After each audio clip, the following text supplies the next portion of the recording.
Hello students, આજે આપણે જોઈશું કેપેસિટરના જોડાણો માટે કિર્ચોફનો નિયમ. અત્યાર સુધી આપણે કિર્ચોફનો નિયમ અવરોધો માટે જોયેલો છે. જે વિદ્યાર્થીઓએ કિર્ચોફનો નિયમ અવરોધો માટે નથી જોયેલો તે લોકો પ્લીઝ અવરોધો માટે કિર્ચોફનો નિયમ ચેપ્ટર નંબર 3માં જે છે તે જુએ અને ત્યારબાદ અહીં આવે. કિર્ચોફનો નિયમ જ્યારે લાગુ પાડવામાં આવે છે ત્યારે કેટલીક બાબતો ધ્યાનમાં રાખવી જરૂરી છે. જેમ કે સૌથી પહેલા સૌથી મોટી બેટરી માંથી વીજભાર લેવો અને કેટલો લેવો? ક્યુ જેટલો લેવો. કેટલો લેવો? ક્યુ જેટલો લેવો. ત્યારબાદ વીજભાર જે પ્લેટ પર પહેલા આવે તે પ્લેટ ને ધન વીજભારિત લેવી. તે પ્લેટને ધન વીજભારિત લેવી. ચલો, એક સિમ્પલ આકૃતિ આપેલી છે અહીંયા અને વ્યવસ્થિત બોલ્ડ કરી દઈએ એટલે વધારે સારું લાગે.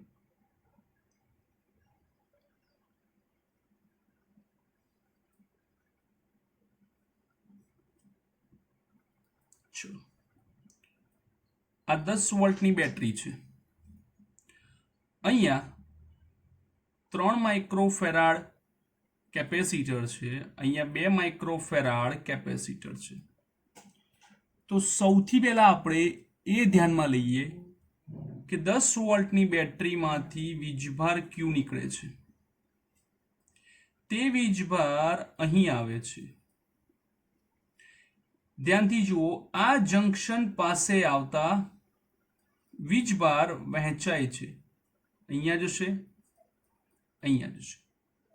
તો કેટલો વીજભાર જશે?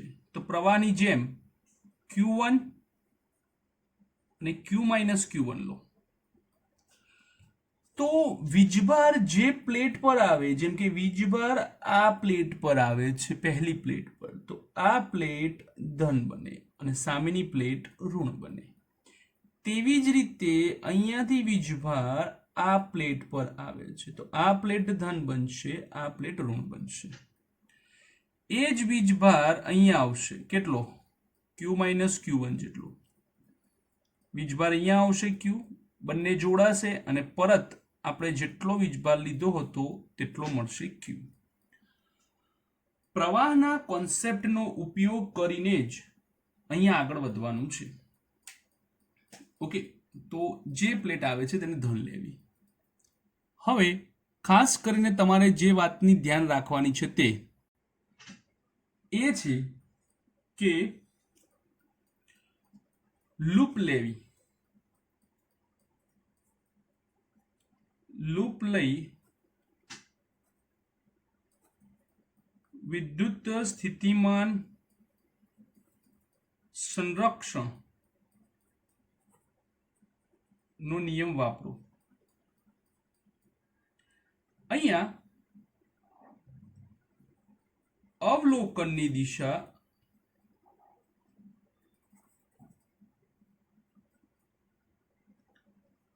જે નિશાની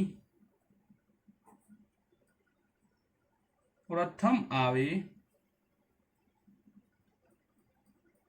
તે લખવી. જે નિશાની પ્રથમ આવે તેને લખવી. જેમ કે આપણે વાત કરીએ, અહીંયા છે, બરાબર? તો આપણી પાસે 2 લૂપ બને છે. એક આ લૂપ બને છે અને એક આ લૂપ બને છે. તો સૌથી પહેલા આપણે નીચેવાળો લૂપ જોઈએ.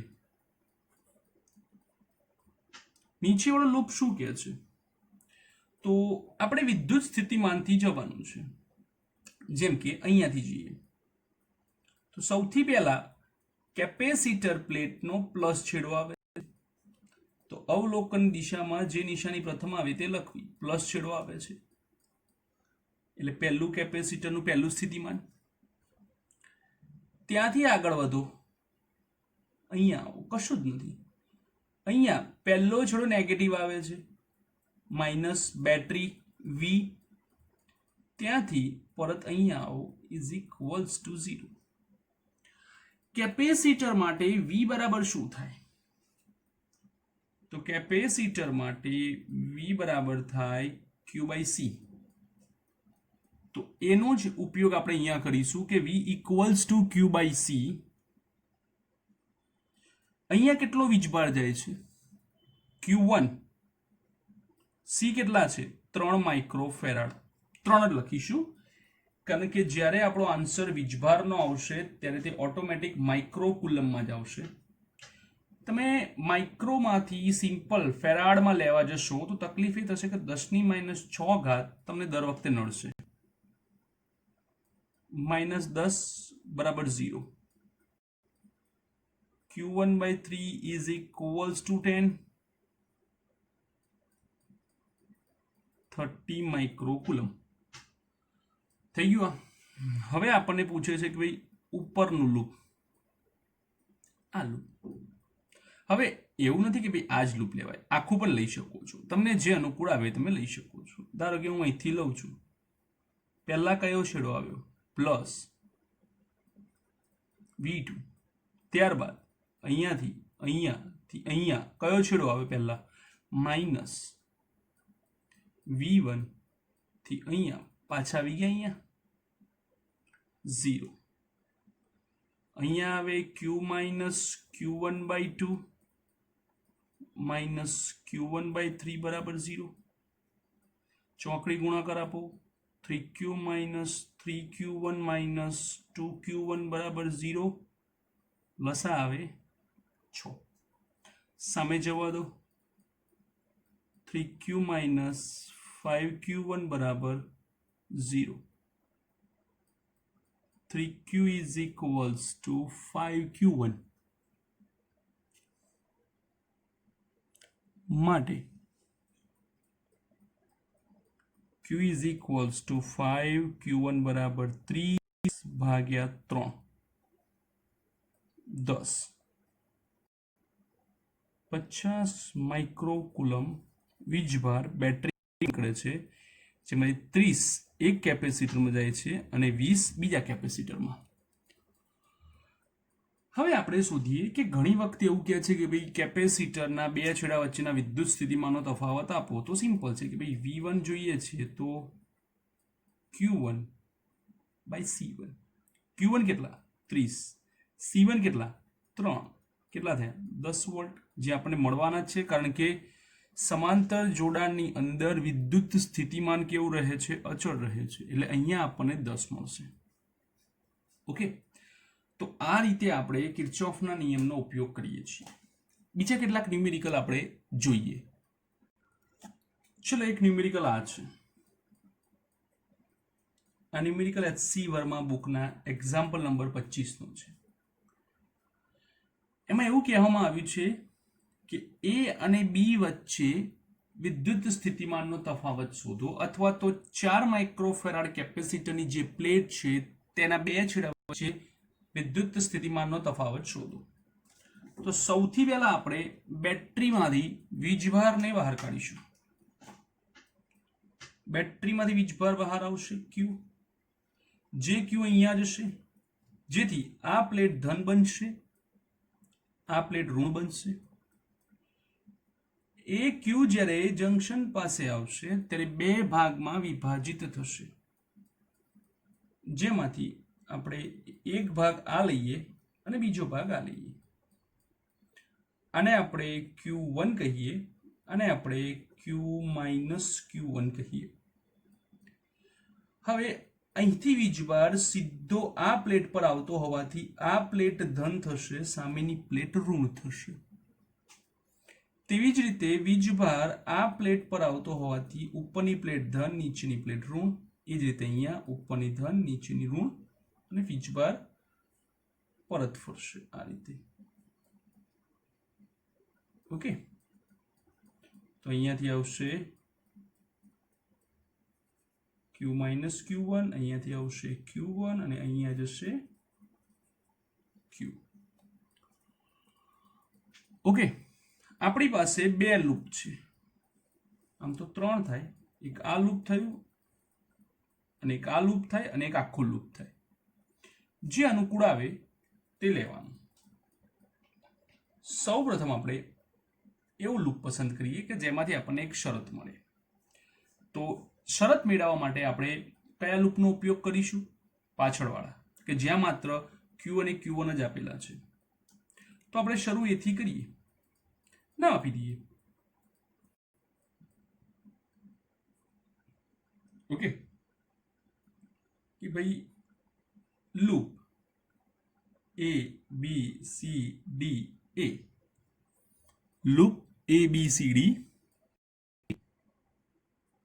ચલો એથી ચાલુ કરો તો પહેલા કયો છેડો આવશે? પ્લસ Q1 ભાગ્યા 4. ત્યાંથી B પર આવો, B થી C પર આવો, કશું જ નથી. C થી D પર આવતા પહેલા નેગેટિવ આવશે, અહીંયાથી ઉપર આવશો એટલે પહેલા નેગેટિવ પ્લેટ આવશે. તો એના માટે કેટલો વીજભાર છે? Q માઇનસ Q1 છેદમાં 4.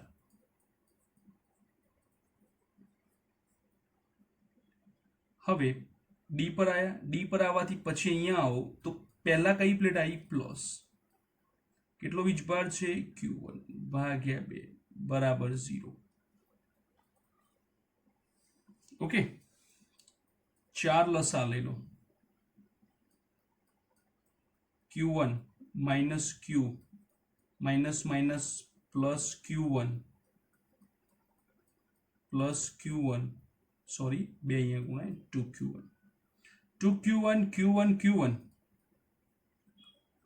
4Q1 માઇનસ Q બરાબર 0. સામે છે માટે Q is equals to 4 times of Q1. થઈ ગઈ એક શરત. શરત મળવી જરૂરી છે. ત્યારબાદ આપણે બીજો રસ્તો ઉપયોગમાં લઈએ કે હવે આપણે જે લઈશું તે હશે loop E D C F E. E D C F E આ લૂપ.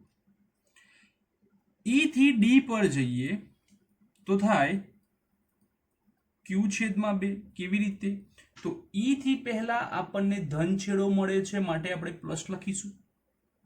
ત્યારબાદ D થી નીચે આવીએ તો આપણને પહેલા ધન છેડો મળે છે Q માઇનસ Q1 છેદમાં 4. ત્યારબાદ C પર આવીએ, C થી F પર, F થી બેટરી, પહેલો છેડો ઋણ આવે છે -12 બરાબર 0. 4 લસા લો. 2Q plus Q minus Q1 minus 48 બરાબર 0 છેદમાં 4. 2Q plus Q 3Q minus Q1 minus 48 બરાબર 0. 4 ને જવા દો અહીંયા. 3 Q ના સ્થાને 4Q1 minus Q1 is equals to 48. 4 3 12 છે 11 Q1 બરાબર 48. Q1 બરાબર 48 ભાગ્યા 11 માઇક્રોકુલમ. તો આટલો વીજભાર તમને મળશે જે કેપેસિટર પાસે Q1 વીજભાર છે મળશે તેટલો ને આને મળશે. હવે A અને B છેડા વચ્ચે જે વિદ્યુત સ્થિતિમાનનો તફાવત છે જેને આપણે VAB લખીશું તે માત્ર એક જ કેપેસિટર છે Q1 છેદમાં C. 48 ભાગ્યા 11 C તરીકે 4 12 ચોક 48 12 ભાગ્યા 11 વોલ્ટ 12 ભાગ્યા 11 વોલ્ટ. આ થાય તમારો આ દાખલાનો આન્સર. ઓકે, હવે આપણે બીજો એક ન્યુમેરિકલ જોઈએ. ચલો હવે આપણે એક ન્યુમેરિકલ જોઈએ. આપણે સી વર્માનો 25માં ન્યુમેરિકલમાંનો બી છે. 24 વોલ્ટ 12 વોલ્ટની બે બેટરી છે. તો આગળ જેમ કીધું તેમ સૌથી મોટા વોલ્ટની બેટરીમાંથી વીજભાર ક્યુ લેવો. એ ક્યુ અહીંયા આવશે એટલે આ પ્લસ બનશે, આ માઇનસ બનશે. ત્યારબાદ એ ક્યુ અહીંયા જશે, અહીંયાથી ફરીને ક્યુ અહીંયા આવશે એટલે આ પ્લસ બનશે, આ માઇનસ બનશે અને તે ક્યુ ફરીને પાછો અહીંયા આવી જશે. તો અહીંયા કોઈ જગ્યાએ લૂપ ન બનતું હોવાના કારણે વીજભારની વહેંચણી થતી નથી. તો આપણે સીધો ઉપયોગ કરીશું ક્યુ શોધવાનો. તો આપણે અહીંથી ચાલુ કરીએ બીથી. પહેલા નેગેટિવ છેડો -24, ત્યારબાદ પોઝિટિવ છેડો Q/4, ત્યારબાદ આ પોઝિટિવ પ્લેટ, ત્યારબાદ એ થી પોઝિટિવ પ્લેટ, બી પર આવી ગયા 0, Q/4 plus Q/2 is equals to 12. કેવી રીતે? -24 પ્લસ 12 -12, પેલી બાદ જવા દો, પ્લસ 12, લસા લો 4. તો અહીંયા Q, અહીંયા 2Q બરાબર 12, 3Q બરાબર 12 ગુણ્યા 4 થઈ ગયું. તો Q બરાબર થાય 16 માઇક્રોકુલમ વીજભાર થાય છે. હવે મારે શોધવાનું છે કે આ બે પ્લેટ વચ્ચે વિદ્યુત સ્થિતિમાનનો તફાવત VAB. એક જ વીજભાર કેપેસિટર 2 માઇક્રોફેરાડ, 16 માઇક્રો ભાગ્યા 2 માઇક્રો, તો VAB થાય છે 8 વોલ્ટ. કેટલા થાય છે? 8 વોલ્ટ થાય છે. બીજો એક ન્યુમેરિકલ જોઈએ. એક ન્યુમેરિકલ આપેલો છે જેમાં 2 વોલ્ટની બે બેટરીઓ સહાયક સ્થિતિમાં જોડેલ છે, પણ અહીંયા આપણને એક વીજભાર આપેલો છે. તો આપણે એક સિમ્પલ ગણતરી મારીએ કે ભાઈ અહીંયાથી આપણે વીજભારને બહાર કાઢીએ Q, ત્યારબાદ એ Q અહીંયા આવશે. એક સિમ્પલ આપણું ગણિત જોવા જઈએ તો એવું કહે છે કે ભાઈ આ કેપેસિટર પર મૂલ્ય જ નથી લખેલું, તો સ્વાભાવિક છે કે આ બંને વચ્ચે સ્થિતિમાન શોધવું અઘરું પડે, પણ કદાચ તમને ફેરવીને મૂલ્ય આપી દે છે. હવે આ પ્લેટ પર અહીંયાથી વીજભાર આવશે Q, આ પ્લેટ પર અહીંયાથી વીજભાર આવશે Q. લૂપ પૂરું થશે તો બંને વીજભારો અહીંયા QQ થશે, જેના કારણે એ પરનું સ્થિતિમાન અને બી પરનું સ્થિતિમાન પોઝિટિવ થઈને સમાન થશે, ઇઝ ઇક્વલ્સ. માટે VA માઇનસ VB બરાબર 0. બે પ્લેટ વચ્ચે વિદ્યુત સ્થિતિમાનનો જે તફાવત છે તે 0 બને છે. ચલો એક ન્યુમેરિકલ બીજો જોઈએ. શું કહે છે કે સૌથી મોટી બેટરી 4 વોલ્ટની છે જેમાંથી વીજભાર Q નીકળે. આ પ્લેટ ધન બને, બીજી પ્લેટ ઋણ બને. Q વીજભાર B પાસે આવતા બે ભાગમાં વિભાજન પામે, એક બને Q1, એક બને Q માઇનસ Q1. તો આ પ્લેટ ધન બનશે, આ પ્લેટ ઋણ બનશે, આ પ્લેટ ધન બનશે, આ પ્લેટ ઋણ બનશે. અહીંયા આવશે Q માઇનસ Q1 અને અહીંયા આવશે Q1, જે બંને ભેગા થઈને મળશે આપણને Q. હવે આપણે લૂપ પર કામ કરીએ કે ભાઈ કેવા કેવા લૂપ આપણે અહીંયા લઈશું. તો સૌથી પહેલા આપણે loop A, B, D, C, A લઈએ. આ રહ્યું લૂપ. તો A થી B -12 વોલ્ટ, પહેલો છેડો નેગેટિવ, પહેલો છેડો નેગેટિવ, વીજભાર Q1/2 થી B થી D, પહેલો છેડો નેગેટિવ, સોરી Q/1 થી પોઝિટિવ +24 બરાબર 0, -12 +24 ઇટ્સ 12, બધું પેલી બાજુ જવા દો, Q1/2 પ્લસ Q. લસા લો તો 2 અહીંયા ગુણાય 2q પ્લસ q1 2 અહીંયા આવશે 24 સમીકરણ નંબર 1. ઓકે, હવે આપણે બીજો બંધ માર્ક લઈએ. બંધ mark A B E F A ઉપરનો A B E F A ઉપરનો -12 માઇનસ q1/2. હવે અહીંથી જ્યારે ઉપર જઈશું તો પહેલી પ્લેટ પોઝિટિવ આવશે plus q minus q1/4 plus volt is equals to 0. ચલો આગળ જોઈએ. -12 પ્લસ 6 -6 આ બાજુ લઈ લો minus q1/2 plus q minus q1/4 4 લસા લઈ લો તો અહીંયા આવે -2q1 plus q minus q1 તો પહેલો q -2q minus 2q1 minus q1 is equals to 3q1 4 ના સામે જવા દો ટોટલ થાય 24. હવે આપણે સમીકરણ 1 અને સમીકરણ 2 ને ઉકેલવા છે તો શું કરીશું કે સમીકરણ 1 પાસે 2q છે આની પાસે ખાલી q છે તો સમીકરણ 1 માંથી સમીકરણ 2 બાદ કરીશ 2 વડે ગુણીને તો મળશે 2q પ્લસ q1 બરાબર 24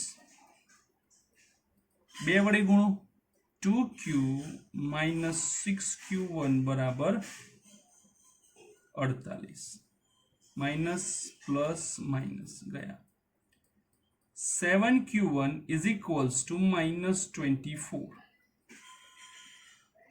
-24 by 7 માઇક્રોકુલમ. માઇનસ નિશાની દર્શાવે છે કે આપણો વીજભાર આ દિશામાં નહીં પરંતુ આ જ દિશામાં પરત ફરવાનો જોઈએ. ચલો હવે આપણે જરૂર છે લૂપની. ના, લૂપની જરૂર નથી, આપણે AB ની જ જરૂર છે ખાલી. તો આપણે A થી શરૂ કરીએ તો VA પહેલો છેડો આવે -12 વોલ્ટ પહેલો છેડો આવે માઇનસ q1/2 બરાબર VB. હવે આપણે